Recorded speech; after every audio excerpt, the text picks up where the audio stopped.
न्यायमूर्ती सूर्यकांत यांनी आज भारताचे 53वे सरन्यायाधीश म्हणून शपथ घेतली आहे। शपथविधी कार्यक्रम राष्ट्रपती भवन इथे पार पडला, जिथे उच्च अधिकारी आणि मान्यवर उपस्थित होते।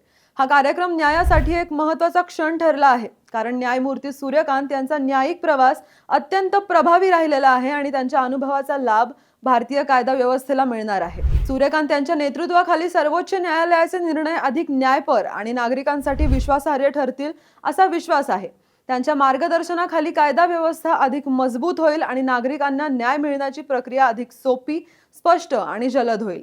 न्यायमूर्ती सूर्यकांत यांचे नेतृत्व भारतीय कायदा व्यवस्थेसाठी नवीन आशा आणि दिशा घेऊन आले आहे।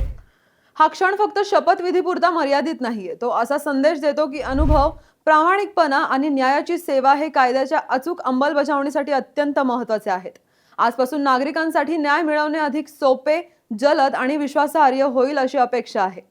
अशाच ताज्या घडामोडींसाठी तुम्ही पाहत रहा PCMC न्यूज।